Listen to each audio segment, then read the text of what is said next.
Hello everyone, I hope you've had a great day so far and that you're doing well.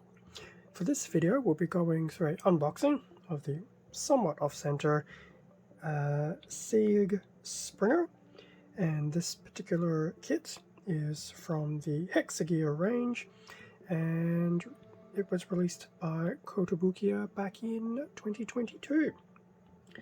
So doing a bit of a slow progression through the small number of HEXA sets / kits I've picked up over time, and I thought, you know what, this one looks pretty cool, why don't we just finally go through the unboxing.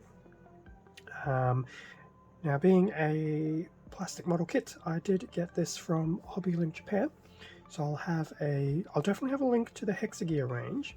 Now, at the point of recording, when I looked this one up, it is currently flagged as discontinued at HobbyLink.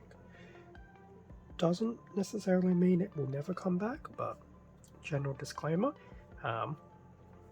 it could have been a limited release / print, but definitely have a look at HobbyLink.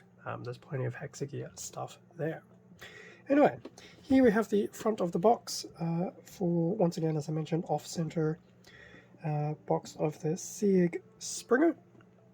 So we have a nice shot of the kit there. Now, I do believe the person on top, which reminds me of that Queen's Guard variant, will obviously not be included.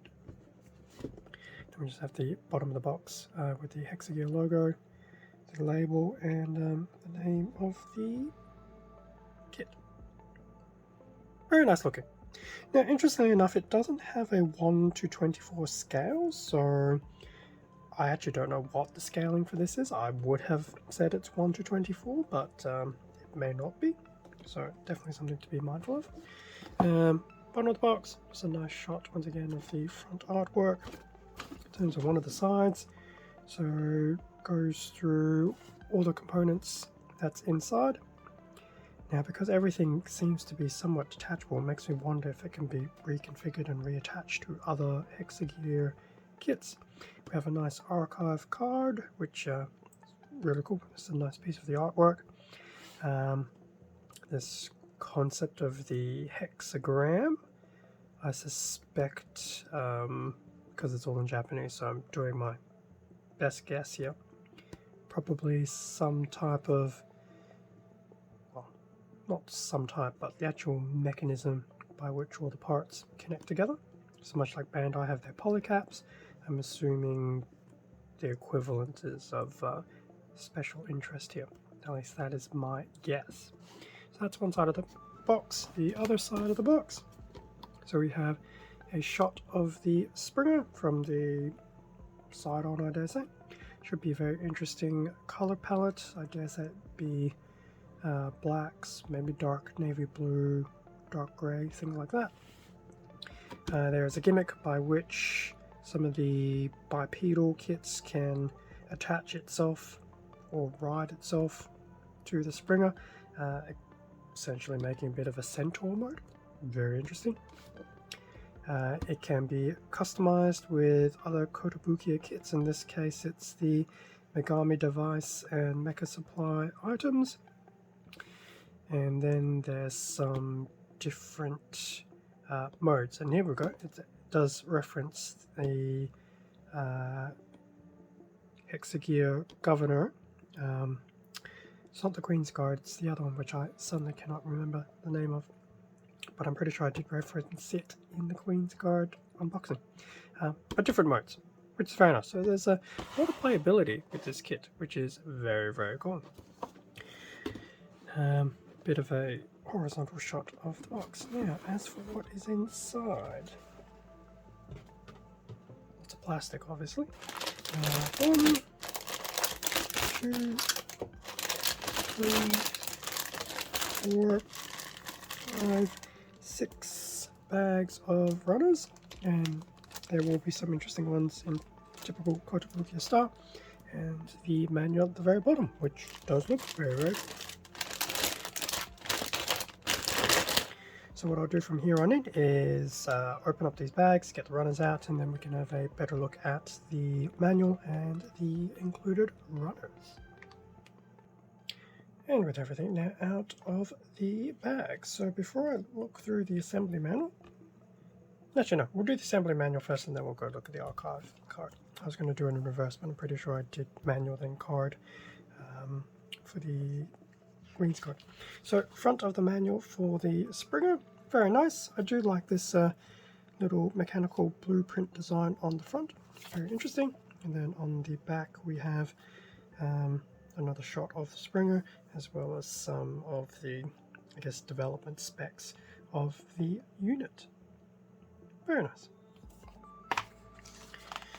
I do apologize in advance. There'll probably be a lot of sliding to and fro given that it's a bit of a horizontal booklet. Color guide, which is very nice, as well as a front and back. We do have a parts list.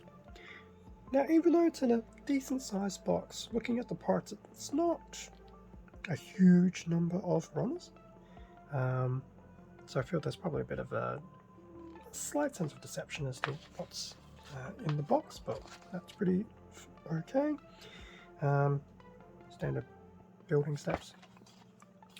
And then into the build. Starting with the head, pretty straightforward. Try not to fly through some of this because I don't think it will be an overly difficult build. So once again, apologies, I'll just keep it relatively central so you won't see all the steps. But looking at the general steps involved to build it, there's definitely nothing that comes out as being unusual. And because it's a quadruped, there's going to be a lot of 2 times steps as well for your left and right, back and front and things like that. We do have a nice little splash page in the middle. Once again, it's a shame that this is still all in Japanese, but this looks to be different color variations of the Springer. Very nice. I do currently prefer the one that this one does come in. Pretty much a 2-tone color. Still going through the steps, and once again there's a lot of this times 2 involved. So that looks like we hit the finished product. Taking off a few components or adding them on, I'm actually not too sure what we're doing. I think we're taking components off to change configuration.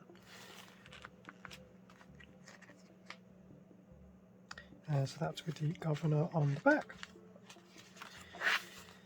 Some interesting configurations. I think this is for the sprinter mode.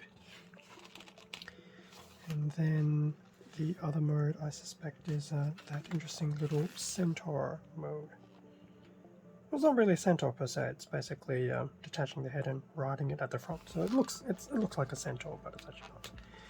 And then it's another customization plan. So definitely a very interesting kit. So I guess how Bandai have the 30-minute missions, Kotobukiya have HEXA. So that was the manual. Now we'll look at the archive card. So just a nice piece of artwork of the Sieg Springer with a governor on the back. Basically, what? Lance infantry style. And then text that is unfortunately in Japanese. So there's that. Now, in terms of the runners, pretty much 2 tones here. So we have a runner in, it's definitely a black, but it does have a bit of a sheen to it. So I must say it could be more graphite or metallic black, which I guess is almost what graphite is to a degree. But that is very nice. A lot of small parts, but that's okay. Detailing, there's a bit of detailing here and there, but I feel panel lining is not going to be a huge major issue. So that's the A runner. We have 2 B runners in a bit of a nice dark blue. The B runners are exact copies of each other. So given that we have 2 of them, no doubt this will be a lot of your lefts and your rights for your limbs and things like that. It's a very nice blue.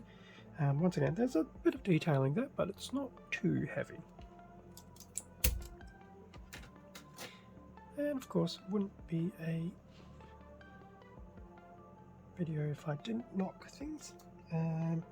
It's a small sea runner. This is in blue.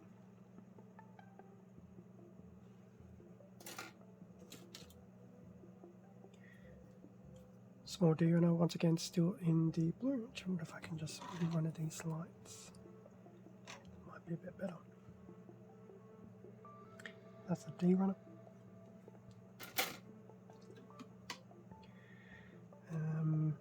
E runner when it's not upside down. So this is back in that graphite / black. There's definitely a bit more detailing on these ones, so you do have what I dare say probably some more mechanical backbone pieces and things like that. We have two Fs. They are functional copies of each other. Now, it could still be the same graphite / black that we've been looking at. It almost feels like it has a different color, but also now that I've changed the lighting. So I'll put one of those away because it's exactly the same, but that's pretty much what we're looking at. A lot of joints and things like that. We have a small G runner in, I assume still in that graphite. Twice. I'm doing really well. We have a J runner with some clear effects. And then lastly, I left them in the bag.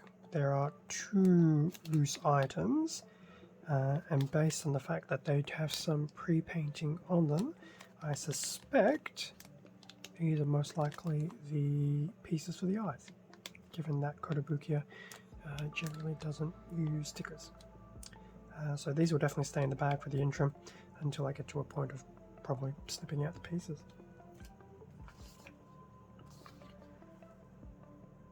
So that brings us to the end of the unboxing of the HEXA Sieg Springer. Definitely a very interesting looking kit. Definitely typical Kotobukiya, but it also doesn't look too difficult. So a bit of the repeat steps on account of lefts and rights, which is fine. Should make things a little bit easier, but definitely interested to see how this one builds. Now, conveniently enough, I do have a governor kit already in the way of the Queen's Guard. The colours will be a little bit off because the Queen's Guard is in that red and black, whilst this is more in the blue and black / graphite. But it'd be interesting to see what the two look together, just to see. And try and make use of some of these alternate modes that the Springer can do. Thank you very much for watching this video. Feel free to leave a like, a comment, subscribe if you enjoyed the content. All of this does help support the channel, and I do greatly appreciate it. Extra content can also be found on my Instagram account, link in the description below. And as I mentioned at the very beginning of the video, I'll have a link to, at bare minimum, the HEXA range over at HobbyLink. And I'll probably still have a link specifically to the Sieg Springer just in case. But yes, general disclaimer, at HobbyLink anyway, it is showing as discontinued at this point in time. But who knows, there may be a reprint in the future. With that being said, stay safe and take care, and I will catch you all in a future video. See ya.